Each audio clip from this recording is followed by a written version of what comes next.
You know, it's always interesting when you start talking about an admiral who isn't famous for the battles he fought, and he's really not famous at all, but is considered one of the best admirals of his era, if not one of the best admirals of the entire century of the world at the time. And he's considered so great because he manages to win without ever fighting battles. And that's a skill. He wins by deterrence, diplomacy, and nuance. We're talking about Geoffrey Hornby. We're talking about someone who there are some really interesting stories about. Really interesting stories. In his case, though, most of them are true. And most of them, when they come around to you, are rather underselling what he does. When Ego, that is, Jackie Fisher, describes you as the great man was the finest admiral afloat since Nelson. He was astounding. He would tell you what you were going to do wrong before you did it, and you couldn't say you weren't going to do it because you had put your helm over and the ship had begun to move the wrong way. He couldn't bear a fool, so of course he had many enemies. There never lived a more noble character or a greater seaman. He was incomparable. When Jackie Fisher, whose ego is something to behold, it truly is, something to behold, writes of someone thusly, they are amazing. I mean, this is a man who possibly, if he met Admiral King, could actually make Admiral King be in a good mood. Not angry. That's how good a diplomat and a naval officer Hornby is. But he's also probably one of the finest of the last generation of Aedra sailing admirals. And also the father of the steam admirals, the one who develops the steam techniques, develops the new steam navy, and really pushes it to the peak to what it will evolve into, and starts bridging the gap and helping people transition from one to the other. And that's just a skill set. To go from an admiral an officer who's trained his entire career to think about sailing ships and how to handle ships under sail, to be leading the revolution of handling ships under steam. And he does that while solving problems. Honestly, it would never get made. But if I had infinite money, and so could basically force a TV company to do it because I'd underwrite everything and just go, I'll pay for bankable stars, I'll pay for everything. I would love to do a series about Admiral Hornby and his life, because the things he gets up to, as we'll be talking about, they're just not normal. But they are cool. The fact he's involved in so much that happens in the 19th century, it's amazing. He gets around. And he's first choice whenever there are issues. He's first choice. British Prime Ministers aren't asking, where's an aircraft carrier in this period? Aircraft carriers don't exist. They are asking, where's Hornby? That's special. As might be expected from the son of Admiral Sir Pips Hornby and Sophia Maria née Burgoyne, now of course Hornby, daughter of General John Burgoyne, he's educated at Winwick Grammar School and then Southwood School in Plymouth before joining the Royal Navy in March 1837. His first appointment is as a first-class volunteer to the first-rate and flagship of the Mediterranean Fleet under the command of Sir Robert Stopford. Sorry, every time I say Sir Robert Stopford, something happens, I'm not sure what, I suddenly stop. When I talk about Sir Robert Stopford, I'll stop the joke now. I'll stop the joke. It's a very old naval historian's joke about Sir Robert Stopford.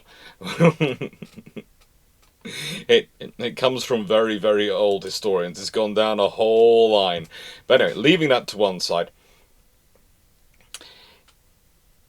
Under this admiral, and Stopford's a very good admiral to be training his officers and training young officers. He actually Hornby gets his first experience. He takes part in the capture of Acre in November 1840. If you think about that, at this point, he is 15 years old. He's joined in the Royal Navy at 12. That's one of the reasons why he's a first-class volunteer. He's a bit on the young side, but you can get them in young, if you have the right connections. And he's taking part in, the capture of Acre during the Egyptian-Ottoman War.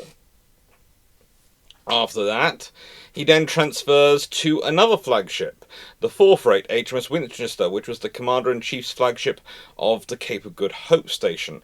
Now, this is another interesting station and gives him his first experience of counter-piracy operations and counter-slaving operations. He gets involved in both.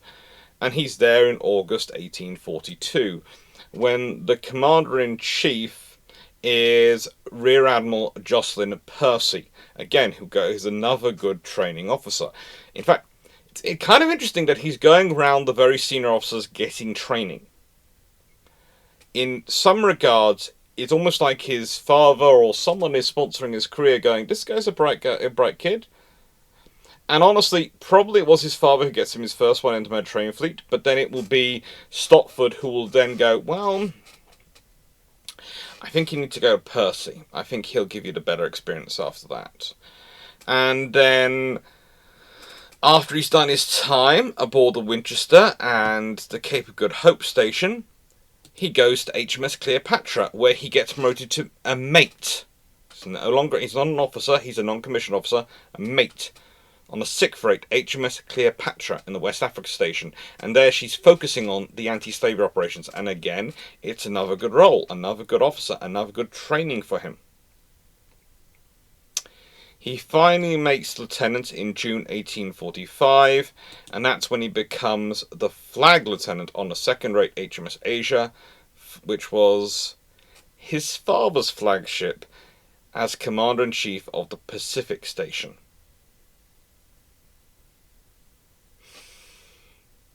Now, if you think about that, he has served on 3 flagships. 3 flagships. He's had a lot of sea experience, and he's been trained up. He's serving as a flag lieutenant now. Normally, if you do well as a flag lieutenant, the odds are when you finish your time as flag lieutenant, you get promoted to commander. Amazing enough, in January 1850, when he is 25 years old, he's promoted to commander. He gets the full captain in December 1852. Now, this has been a rather rapid and rather select promotion. This has been a lot of good ships, a lot of experience. He's operated in the Mediterranean. He's operated both sides of Africa. He's operated in the Far East. He's got a lot of experience in various ships and a lot of sailing ships. He spent a lot of time under sail, under canvas. And he has, in some regards, earned his way up because, in the nicest way, the joy of the patronage system when it works, and it was working at this point, and it often does work, is that officers are promoting you based on your ability to also make them look good. Even your dad is unlikely to employ you on his flagstaff if he thinks you're going to muck up and make him look bad. No, they have other places they can send you. They can send you to the family farm. They can send you to a yard, to act as a naval officer in the yard. They can put you on half pay. There are so many ways they can find to get rid of you that if you are not good, you can be maneuvered off. Now, this doesn't mean that it always happens that way. Sometimes people forget this and think, oh, but this person's so well connected, they're so brilliant, I must promote them because it'll give me connections. When they fall flat on their face, they pull down an entire patronage chain and cause trouble throughout the Navy. That is why people don't like them doing that. When you start mucking up with the patronage system, you cause trouble. Now, the thing is, though, all this stuff, all this experience builds up to him. He gets a lot of naval time, a lot of experience in naval time, but he's developing as a reader. One of the things that's worthwhile noting about him is that he ends up being friends with so many of the great historians of his period.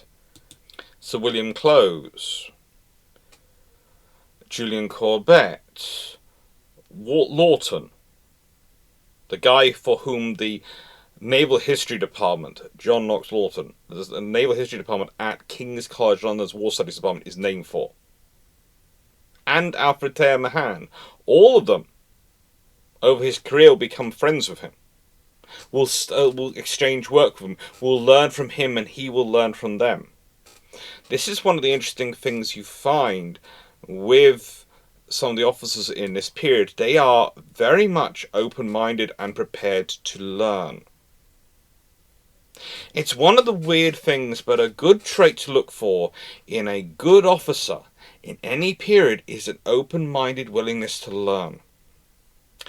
And usually, the officers who have the open-mindedness and willing to learn are also the best teachers. As I've often said, the criteria for me to be a good university lecturer, to be a good teacher, is to be a constant student. Because by learning, by being interested and passionate about learning, you can encourage others to be interested and passionate about learning. If you think you've learned everything, so all you need to do is teach, you should leave the profession. I've said that many times, and I'll say that again. To be a good teacher, you need to be a good student. And often, if you want to find the best in a profession, you look for the people who are the good teachers in that profession.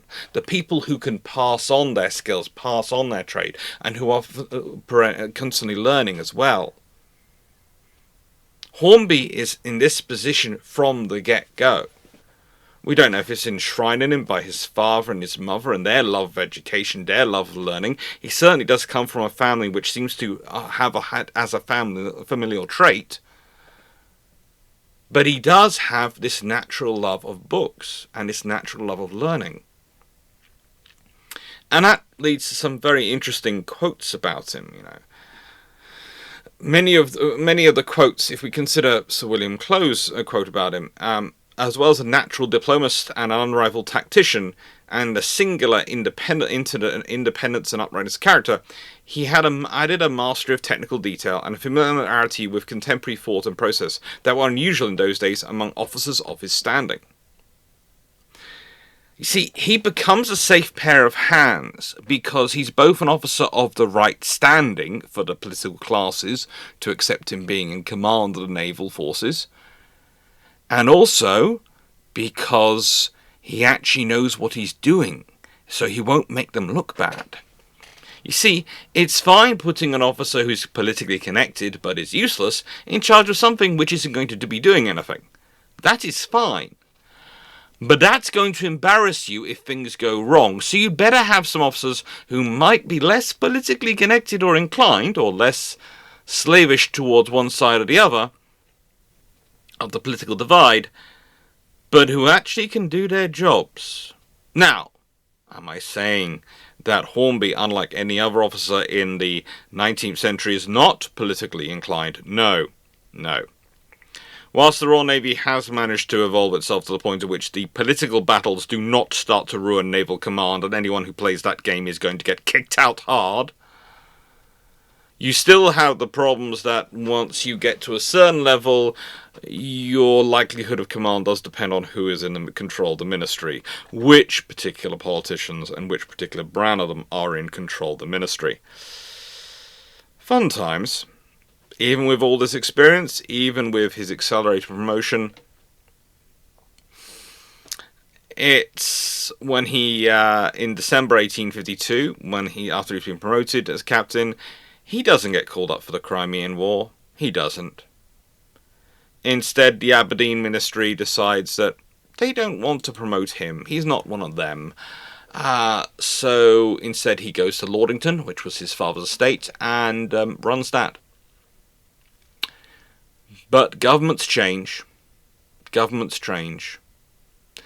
And in August 1858, he's sent out as the commanding officer of HMS Tribune to the Pacific Station. Now, when he arrives at Vancouver Island, he finds himself in a very interesting, fun position. Because he's brought a naval brigade with him. Why? Because there's a dispute over the San Juan Islands, which is known as the Pig Wars.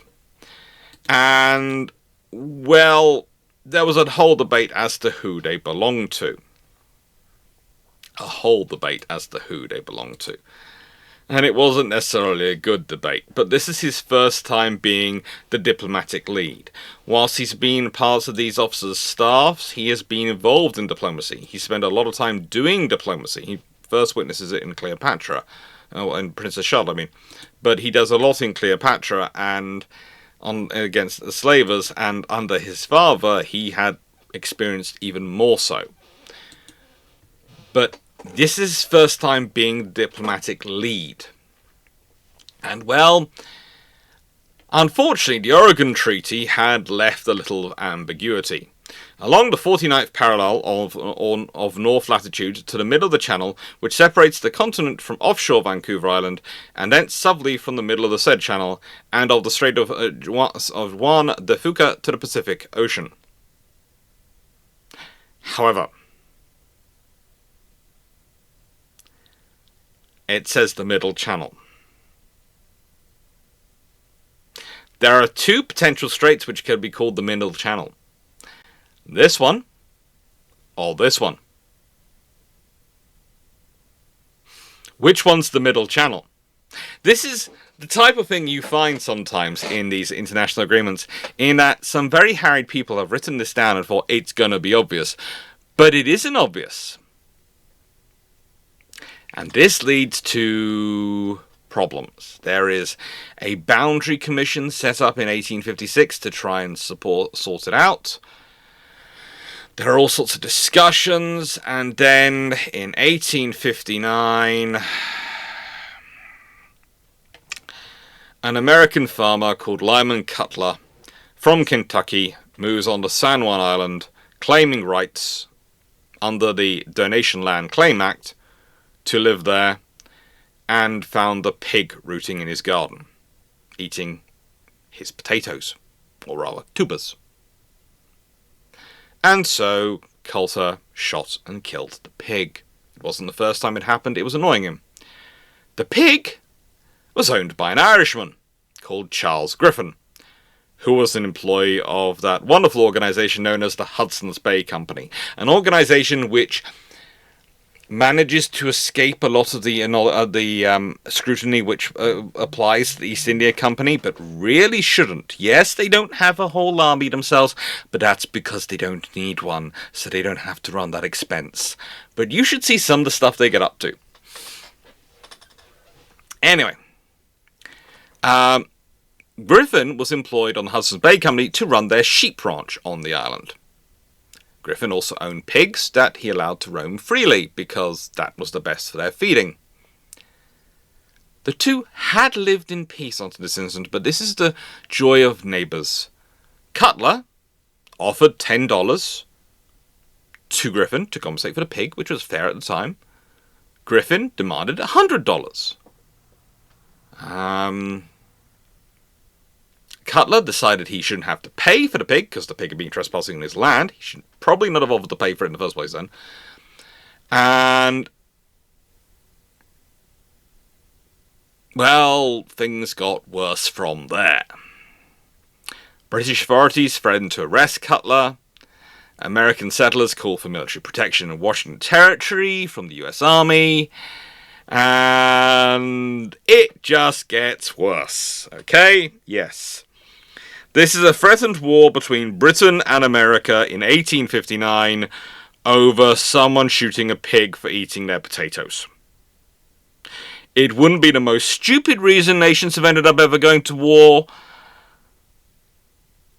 but it wouldn't be exactly below it. Too far below it. Anyway, initially there was 66 soldiers and 9th Infantry under Captain George Pickett sent there, and then they try and send more. So the British send 3 Royal Navy ships, all under the command of Captain Geoffrey Hornby, as he's the senior captain. Pickett, in that wonderful words, decided he was going to make a Bunker Hill of it, and sighted his company and battery, because he had some guns with him as well, near the Hudson Bay's company's Bellevue sheep farm, which is current modern-day Calla Point Light. Unfortunately, he established this directly under the guns of HMS Satellite, a British warship. After this was pointed out to him by a British officer, he moved his battery of cannon north to the high ground overlooking Griffith Bay and the Strait of Juan de Fuca, and started to build a redoubt for this cannon. He'd established the camp near the south end of the San Juan Island. The other end of the island is pretty much the Royal Marines on the northern end of the island. What really was interesting about this whole redoubt is, whilst it is considered the best preserved fortification of itself outside its kind now in the United States, it was also not a particularly easy position to resupply. However, it got worse because the Americans kept sending more, and by 10th of August they had 14 cannon, 461 troops, all under command of Colonel Silas Casey. There are 5 British warships sitting there, mounting 70 guns between them and carrying roughly 2,000 men between them. So the British are just sitting there watching, going, yeah. Unfortunately, James Douglas now gets involved, and he's the governor of the colony of Vancouver Island. He orders Hornby to dislodge the American troops, but avoiding armed conflict if possible. Well, Hornby refused to take any action, until he was ordered to by his rear admiral, who was in command of the Pacific, Royal Navy Pacific, and basically told Douglas that he would not create a war between 2 great nations over a squabble about a pig.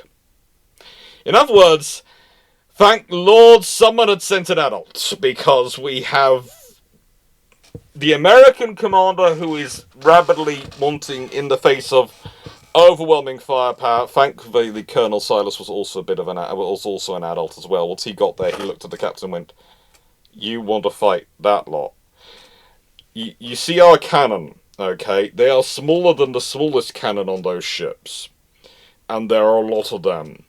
And they have a lot of Marines and a lot of people to land. And at any point they can just cut off our water supply." And that was actually the biggest thing.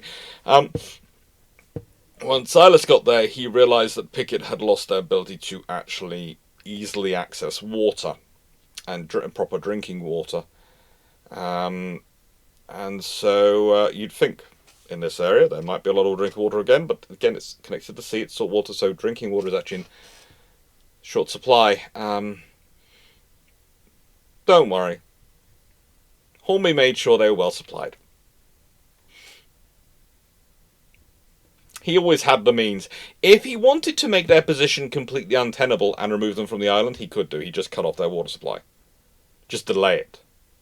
Long enough they ran out and had to do something silly or had to leave to go get it. And that was his options. But he never did that. Because what's the point? Why do you want to have a war over a pig? I didn't really want to remember agreeing this because this shows Britain getting weaker in the world. And I'm sort of going, no. Why do you want to have a war over a pig? Britain's already got the War of Jenkins' Ear to its name. Why does it want the War of the Pig? I'm fairly sure if Hornby had been there earlier, he'd have just given someone some money and told them to shut up and go away. And I hope that settled things. But, yes, in September, James Buchanan, the president at the time, sends Winfield Scott, the General-in-Chief, to negotiate directly with Governor Douglas. In the room for the negotiation are a lot of Royal Navy officers reminding Douglas to not be a prat. We'll leave that to one side. Scott had a good record of calming border crises between America and Britain because usually he found the people that Britain really didn't feel like a war with America. They didn't see the point of it. It's one of those things, if Britain wanted American territory, there are plenty of options in their history to re-get it, but they didn't want it. Now one can ask why. I think it's because America serves a useful function for Britain. You have to remember, there are advantages for Britain in there being a nation like America. And again, there's the fact that the Monroe Doctrine was a great advantage for Britain. Because Britain supporting the Monroe Doctrine had meant that Britain could keep everyone else out of South America whilst not looking like the bad guy. There are a lot of advantages for Britain with America. Also, it's a major English-speaking nation which you can invest in, and you don't have to run.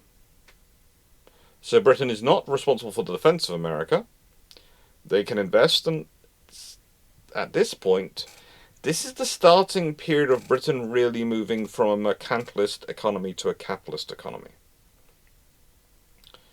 And you have to remember there's a difference between capitalism and corporatism, which is what we seem to exist in today. Which is a variant of capitalism, which is not necessarily where things can get too big to fail, and therefore governments can't allow them to fail.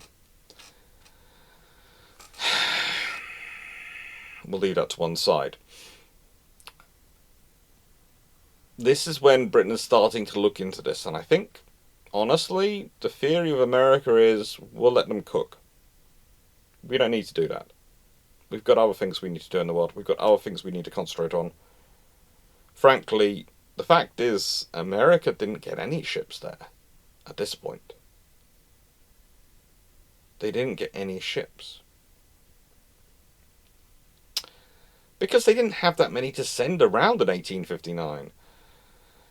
Once they have negotiations, both sides decide to retain military occupation of the island until diplomatic settlement was reached, but they reduced their presence each to a force of no more than 100 men.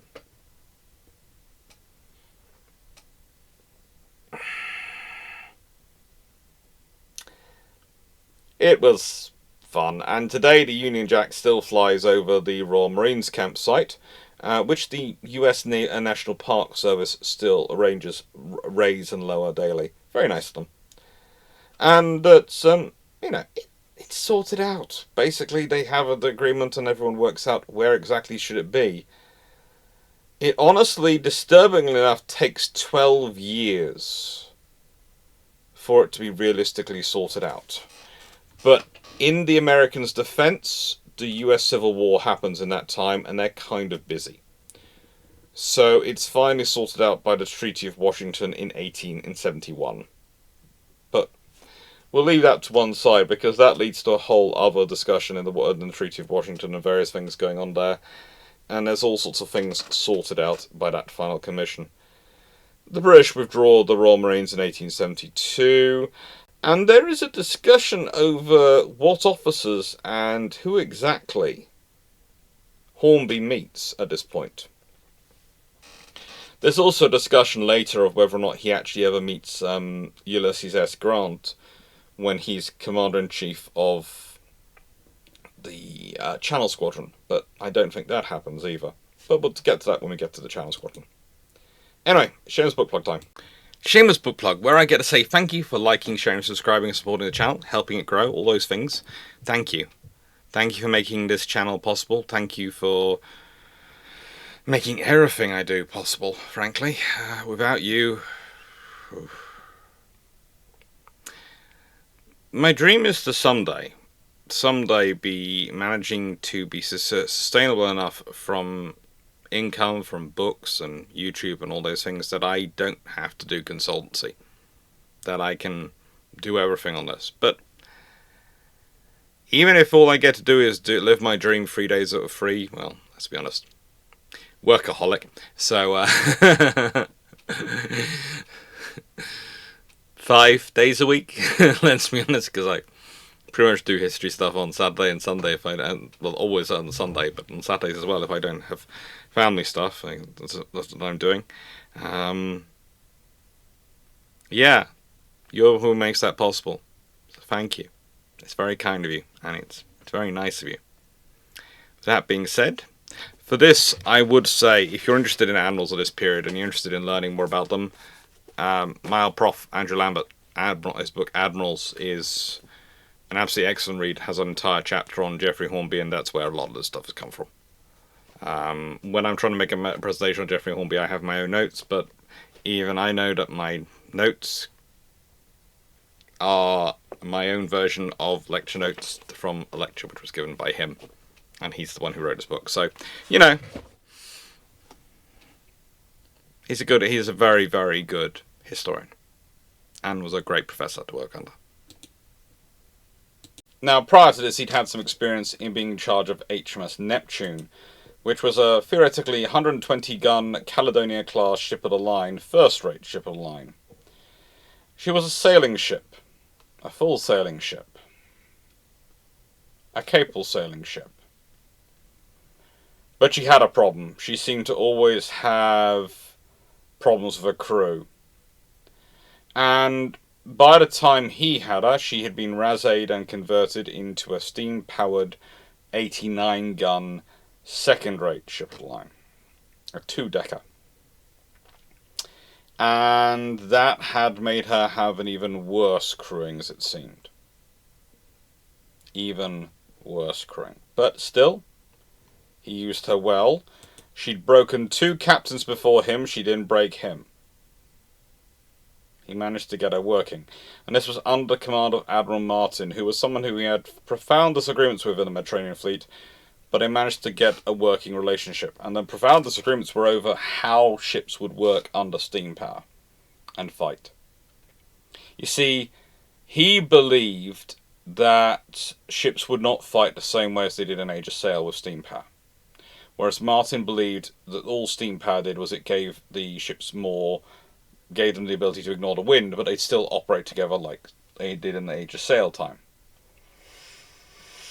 Anyway, once he gets away from the Mediterranean fleet and gets away from dealing with the issues of the French there, he returns to the UK and he eventually gets called to become flag captain for the Channel Squadron under Sidney Dacus, who was the former flag captain for Admiral Martin. And pretty much in this role, he has a very interesting time, because the Channel Squadron's got all the ironclads. They've got, well, to give you a list, Warrior, Black Prince, Defence, Resistance, and Royal Oak. And the flagship is Edgar, which isn't an ironclad. And they have the wooden steam frigates Liverpool, Emerald, and the dispatch vessel Trincomalee. Now, for fleet manoeuvres, this posed a massive issue, because you have very, very different ships. So you have to develop what's called equal speed manoeuvres to try and get them to work together. And he does note that Warrior and Black Prince were designed as frigates, not as battle fleet ships. And you can tell that by the way they handle in the water. They have very fine sailing, but they're not good in company. They're not designed to be used in company. And the trouble is they're now being used as part of a battle fleet, and they are really some of the most powerful ships they have for their battle fleet. It truly is a problem for him. Anyway, while sorting this out, cruising around Britain, trying to work these things out and work these things together, they also have to deal with the Austro-Hungarian fleet. They decided they were going to wander up to Prussia and to try and do some bombardments of things to cause trouble, because of their issues over the Schleswig-Holstein the question, which was to do with Denmark and Prussia's border at the time, or rather Germany and Prussia's and Denmark's border, as it soon would be. It caused issues, and basically the Austro-Hungarian force which was going up the channel was basically shadowed the whole way by the Royal Navy's Channel Squadron, who were pretty much reminding them that if they actually opened fire and he got involved in the incident and caused trouble, the Royal Navy would crush them. And it is not even a joke. It would have crushed them. The squadron which they would have faced off were virtually immune to anything the Austro-Hungarian fleet at that time has. This is not the fleet of the Battle, Lisa. It's amazing what a couple of years can make in your squadron evolutions in this time period. It's amazing what a couple of years can make. Anyway, that's all managed. That's all managed thanks to the assistance of Dacres, and they work together rather well. They really do work together well. What's also worth noting is that in true Hornby style, while he was in this role, he did actually accomplish the thing of taking the Edgar out from Portsmouth Harbour under full sail. The last time a ship of the line would do this, and the last time the Royal Navy would have this happen, he did it mainly to show that he could. Remember, he might be going to become the father of the steam navy when it comes to actual implementation usage, but he was also one of the finest sailing admirals the Royal Navy ever produced. He was a sailing officer through and through, and he was going to show how he could sail a ship. And he wasn't going to let anyone stop him. After this, he gets made a Commodore Pennant, or First Class. Basically, it means he has status as a Commodore rather than just acting in the role. And he is made Commander-in-Chief of the West Africa Squadron. Now, why, with his broad pennant, is he flying from HMS Bristol? Is he off to deal with West Africa? Well, there are the independent rulers of West Africa who are still continuing to supply slaves to each other and do all sorts of slaving. And whilst Brazil is the only nation which is technically yet to abolish slavery, it is 1865. There are other nations which are still running slavery under the books. And this is a problem. This is a very delicate task.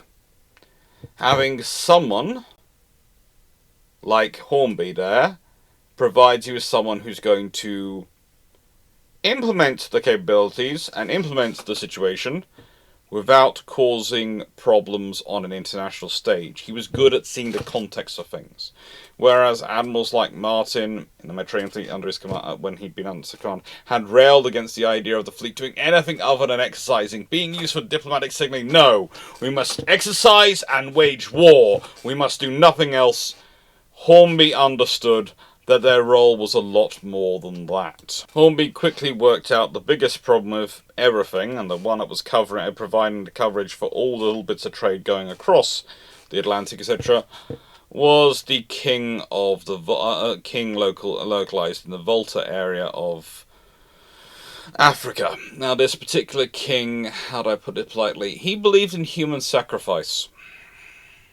He believed in the old ways of human sacrifice.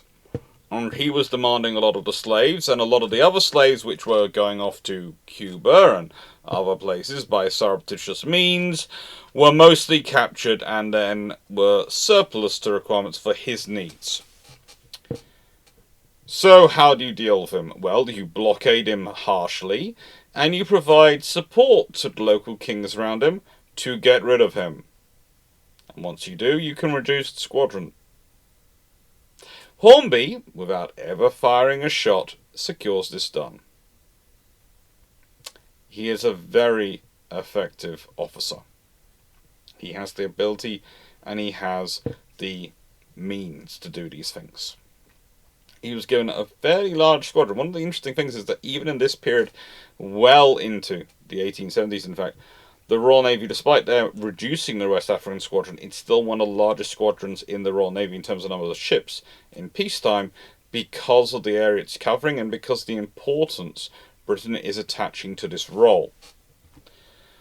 But yes, Hornby is the guy who basically managed to deal with the issues sufficiently that they can start reducing the squadrons. He returns home in 1868, feeling that he's accomplished everything he needs to do, finds his properties have all been let because he was not going to be around, so he has nowhere to live for a bit. It's the life of an admiral in this period, or rather a commodore, but he's then made an admiral in January 1869, and that means someone has an idea of what they want him to do, and they decide to make him a rear admiral of the flying squadron. And again, they have a plan for him because they give him HMS Liverpool, one of the largest frigates of her type ever built.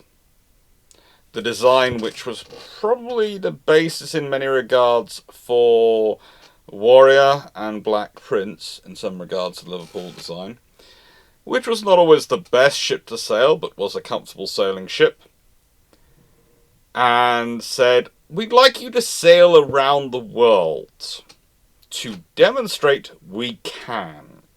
And because we can, we must, to remind everyone just exactly why we are the power we are. Yes, this might be something which is lost on some of the current and present debates, but sometimes if you want your status and rely on your status as a world power, you need to show the world that you can reach them. Just saying you can, just pointing to the figures on paper doesn't do it. You need to actually do a deployment. That's important for international relations, for your standing, for when you want to have weight in diplomacy.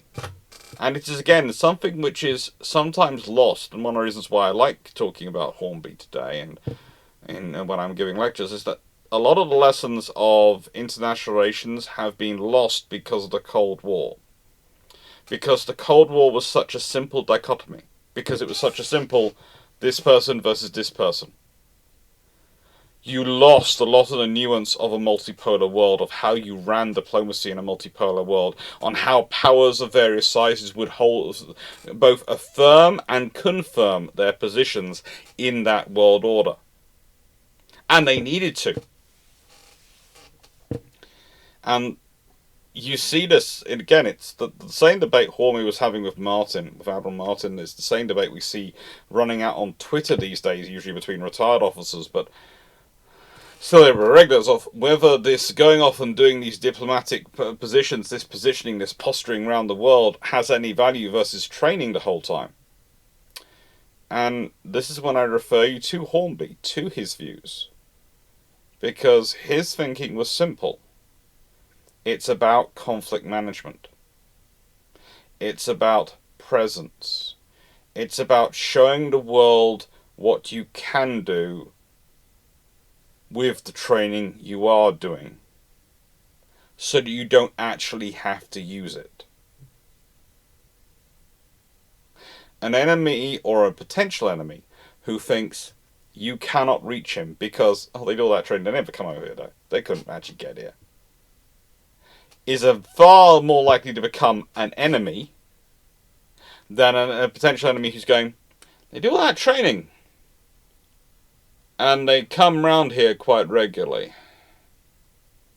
Not all the time, but quite regularly enough that I know they can reach here without too much worry. Maybe I need to think about this. Maybe I need to think about this. And it's also reassurance to allies as well, potential allies. And in a world where, especially today, where technology and friendship can go a long way between nations, it can be quite important affirming that friendship by doing those trips and visits. Those deployments can have a major consequences for procurement options and what people are willing to sell you. And again, with the way weapons are produced these days, it's always a global market. It is always a global market. It always has been, to an extent, a global ideas market. But now it's a global technology market as well. It's always fun. But with this squadron, he does everything he can do. He does all the presence missions, all the capability missions you need him of him. And then, after he's done this, after he's shown the world what he can do, after he's sailed around and, well, revisited key touch points of his career, including where HMS Tribune had gone to sort out issues, and, turn up and go, we still haven't sorted this out of a treaty. But don't worry, I'm here again to say hello. This time, I'm a Rear Admiral with the Flying Squadron. That's how long it was still going on. Anyway, he's showing the world what they can do. And he's giving the Royal Navy also a excellent boost in sailing skills and navigation skills par excellence, which is brilliant. It's one thing exercising as individual ships. It's another thing when you bring the whole force together and you're training everything together. Again, like with the modern big deployments, when we deploy a whole carrier battle group and we get allies involved and everything in. Because whilst we have the capability on paper, there's the capability on paper and there's actually being able to do it. Until you actually run the practice, you don't know what doesn't work with what you've written on paper. And you don't want the first time you're doing that to be under combat conditions when you're fighting. You want to be able to solve these problems. And also, the thing is, one of the problems might be that the people who are operating the ships don't actually understand what's written on the paper. And that can affect each new generation. So you need to do these things as practices regularly.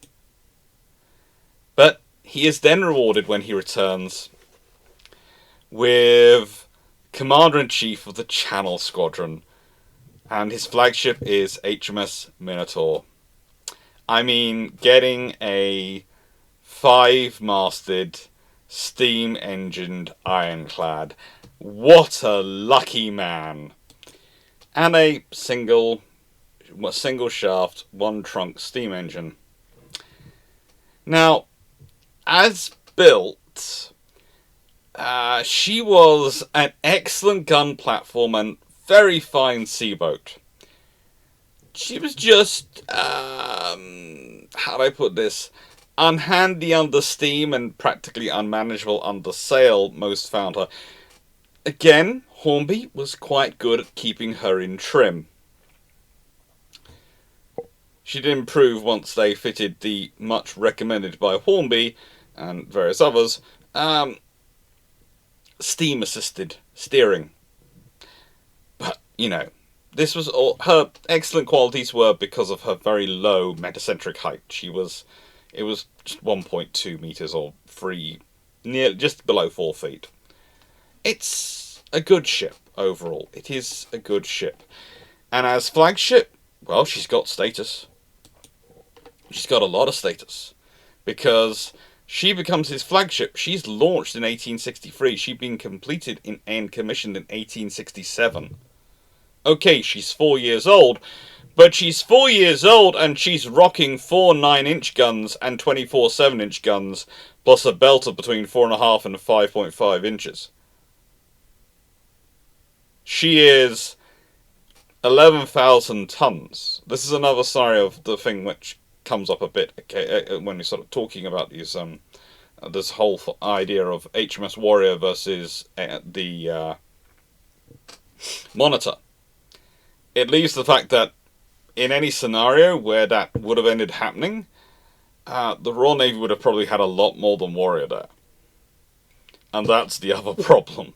Because the US Navy has been forced to concentrate on littoral ships and riverine ships, because that's where the funding is and that's what they need for the war they're fighting. The Royal Navy has a massive fleet of seagoing ironclads. And this is also the reason why, to an extent, the French have lost some of their challenge. And this is what a lot of what Hornby's dealing with at this point. There's a reason they have him in the Channel Squadron.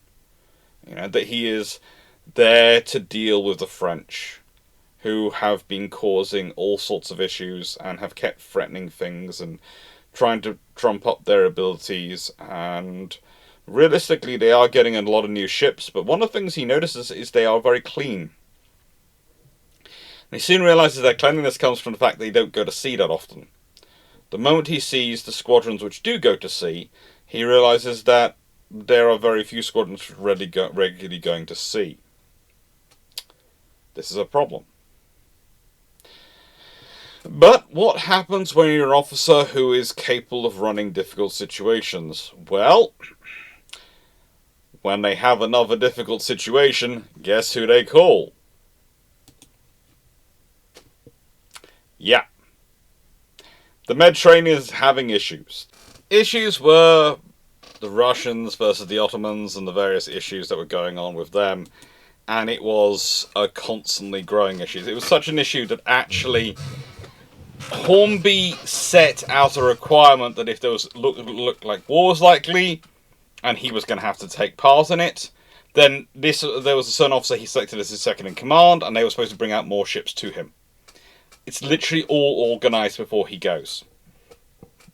And he actually takes out as his flagship the Alexandra.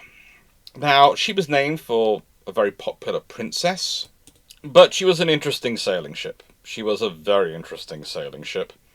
And he was able to get the best out of her he could. She was certainly a capable vessel for the time. She's a central battery ironclad. And as you can see, she's quite well armed, quite well provisioned. She carries, in this form, 2 11-inch 25-ton guns, 10 10-inch 18-ton guns, and 6 20-pounder Armstrong guns. All, well, when I say all, the 11-inch and 10-inch guns are rifle muzzle-loaded guns, which was something which the Royal Navy was starting to lean against because of the issues the muzzle-loading was bringing up. 6 were, the Armstrong guns were of course rifle breech-loading guns, and she also had 4 torpedo carriages, which were how you launched torpedoes at the time.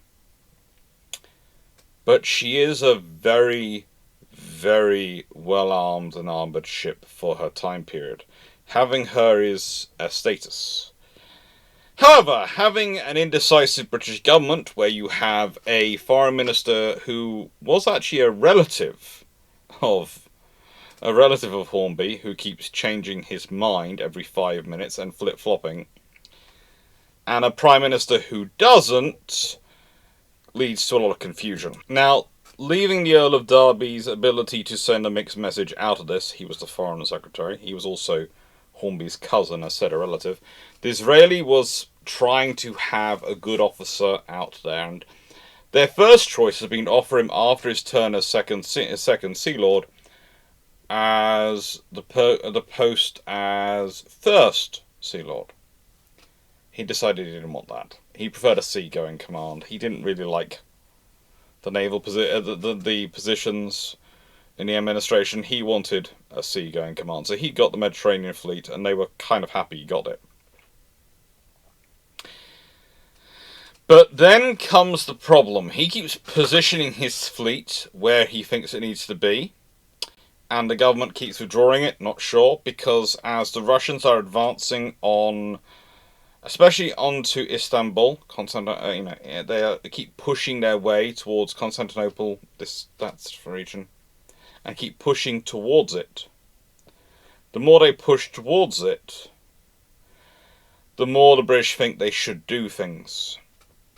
And Disraeli, especially, and the Queen both believe they should do things to try and stop them.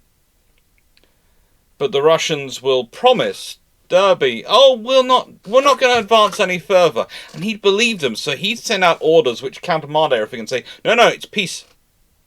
And so the fleet would withdraw. And then the Russians would carry on advancing. And so Disraeli would send out orders telling the fleet to go back to the positions and prepare for combat. And Derby would talk with the Russians. The Russians would promise him again. He'd go, this time we won't break our promises. And Derby would go, they won't break their promises. They've given their word as a gentleman. And everyone is looking at Derby going, are you frigging nuts, man? But I don't want war. Yes, but if the Russians take this place, then we are going to have war. So keep sending mixed messages and looking weak and ineffectual is actually making it more likely. Eventually, they give Hornby his head. They basically go, you sort it out. Okay. He pushes his way through the Dardanelles as hard and as fast as he can. The Ottomans had been happy to let him through earlier in the scenario, but as time went on and things got a bit iffy and the British kept changing their positions, the Ottomans for some reason became less than happy with the British. Can't think why. But they actually do trust Hornby, so they let him and his fleet through. He's been reinforced by this point. He's got the second in command of his choice out there. They go through. They turn up on the other side of the Dardanelles. They turn up in the Black Sea, and they position themselves, looking over the road which the Russians would have to advance down. And then negotiations start. And the reason why the warships are positioned where they are is basically, if the Russians want to try and advance along the road, the only road they can really bring heavy equipment, the kind of siege artillery and heavy artillery you need to take a city at this time, and to take the lines of defence, which the Turks have the Ottomans, you call them Turks, but it's because it's sometimes called the Russo-Turkish War, but it's the Ottomans at this point, and they have established good fighting at this point. A really interesting line from Hornby is that it kind of mirrors the lions led by donkeys scenario. He has great faith in the Ottoman fighting men. He doesn't have great faith in their officers. Here's one of the things. I have great faith in their ability to fight. I don't have great faith in their ability to do logistics. But Hornby is constantly going to the Russians, try me. I'd really prefer to have a negotiation with you. I'd really prefer to sort this out diplomatically. But we both know that if you push, you're going to push hard, and I'm going to push you back harder. And at the same time, instead of just relying on that squadron there, by the way, it's pushed to another level that the British have had to move the Channel Squadron to Gibraltar and are almost pushing it onto Malta. So it's there to go and reinforce Hornby, and they're mobilising a third squadron to go into the Baltic. And there is a great discussion in the Israeli government that it would have been a lot cheaper, a lot easier, if a few weeks earlier they'd just told Hornby to go in, when the Russians had been further up the road, and his presence firmly there would have stopped them. And it's one of those things of, you sit there and look at this and you go, oh my, it's a repeat of World War One. It's sending mixed messages. And it leads to, in this case, it almost leads to war. Later on it would lead to war. And it makes the point that there has been a mutable through history. When you are sending messages in diplomacy, the level of nuance you can have in your messaging is directly proportional, or rather indirectly inversely proportional, to the current threat of the situation. The closer you get to conflict, the less nuance and ambiguity you can allow in your communication, the less room you can allow for interpretation of your opponent. Hornby is great at the signaling. When dealing with the Americans in the War of the Pig, he'd basically gone, I don't want a war over the pig, so in nicest way, we're going to make this so that it is as low level as possible. I'm going to have overwhelming force here, but I'm not going to in any way antagonize the opponents. So basically, they're going to have neither grounds to start a fight, but also be disincentivized for starting a fight because of the sheer amount of firepower it brought. When it's this scenario, again, he keeps everything professional, everything disciplined, everything worked up to the point at which works. But more importantly, he's not giving them openings. There's nothing they can complain about the positioning of the fleet. They haven't gone straight to Crimea. They could get to Crimea if they wanted to. They haven't. They could get there if they wanted to. They haven't, though. They've merely positioned themselves on the road, with all the lovely area that you would need to bring heavy equipment and everything down the road under their field of fire. The Russians could still advance. It's just they won't be able to take any heavy equipment with them. And with the way the Ottoman troops have been fighting, there's not much chance of them winning without the heavy equipment. And so, negotiations are had. And the Russians, possibly in the run-up to this, had the greatest chance they ever would have for taking their cities. Realistically, if their own logistics hadn't undermined them, or if Disraeli hadn't given Hornby the go-ahead when he did, it would have been far, far harder. Because if the Russians had managed to get their heavy weapons up to Gallipoli, if the Russians had managed to seize the Straits, they could have caused a lot of trouble for the British in trying to force the Straits. And it would have been a far more interesting conflict that would probably have had to resolve. Why? Why is this important? Because Russia was causing enough trouble. Russia getting even bigger causes even more problems. And this is about conflict management. This is about risk management. That's once you're a certain level of nation state, once you're a certain level of, well, any nation state, realistically, there is a phrase: you don't have friends, you have interests. You also don't really have control, you have conflict and risk management.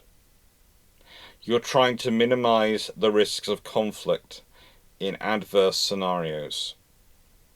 And frankly, any form of conflict can be an adverse scenario because it's going to affect you economically. In this situation, in what is very much a multipolar world,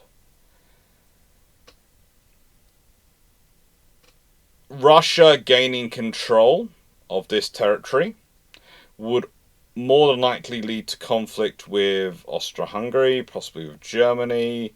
Although Germany was seemingly supporting them at this point, there's also there's the fact that Germany's quite happy to play both sides. France, the Ottoman Empire itself would be involved in a wider, longer war, and this could lead to it actually completely collapsing, in which case everyone else has to deal with the issues around the world that causes. It's a problem for them. It's successfully managed, though, and Hornby returns home. So with all that career, one must wonder, why doesn't he become the First Sea Lord? Pretty much because he refuses to become First Sea Lord unless they reform the system so that you remove the political part of the promotion. He wants a fully professionalised navy.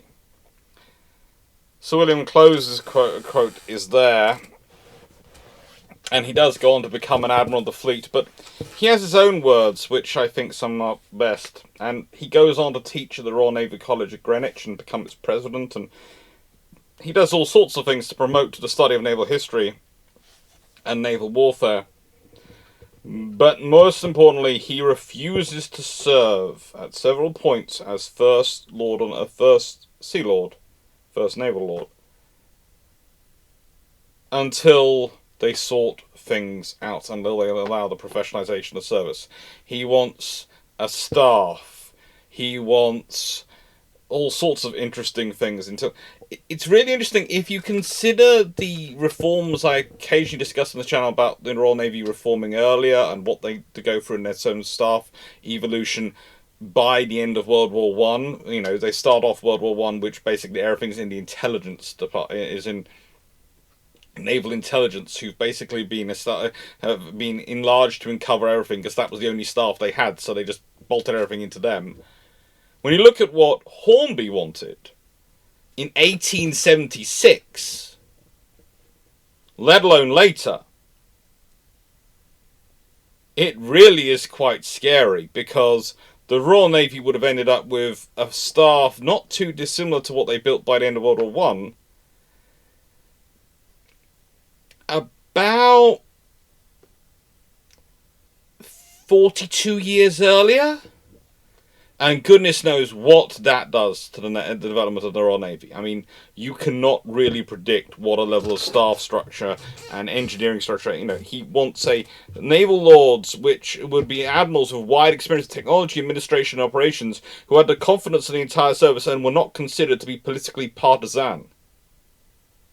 If you have a process of that going on forwards from that point onwards, the development of the Royal Navy could be incredibly interesting.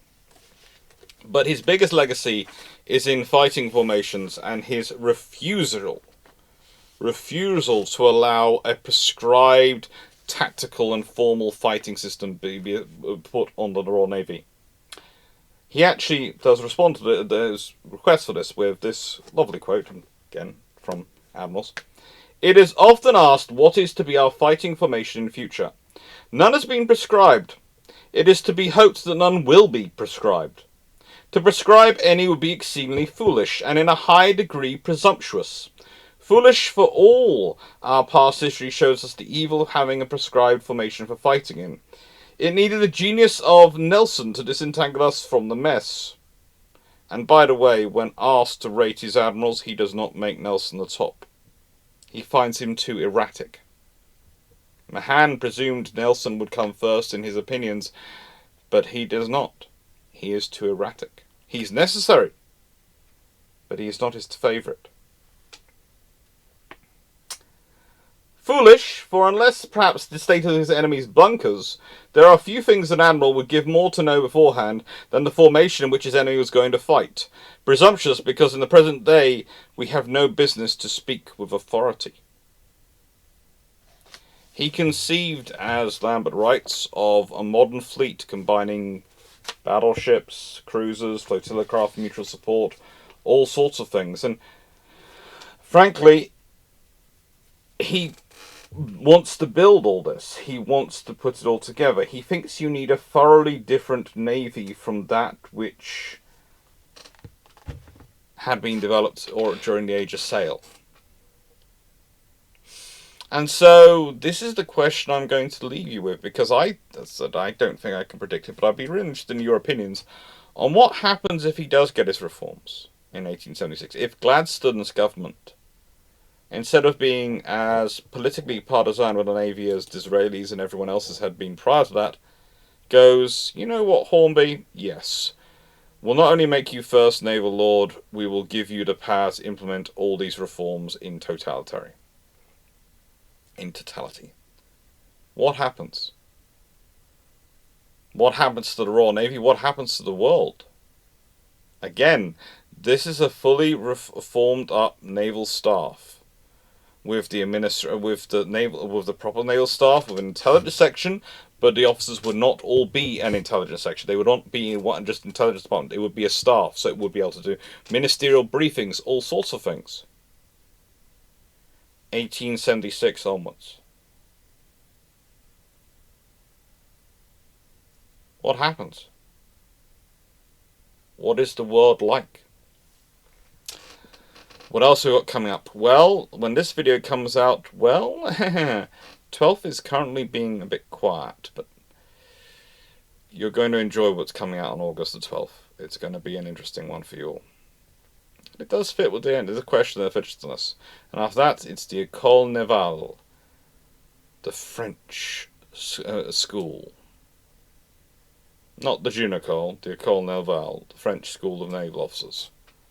Thank you very much for watching. Hope you enjoyed. And if you liked the video, please do like, share, and subscribe. It really does help the channel grow. And just thank you for making it possible. Take care.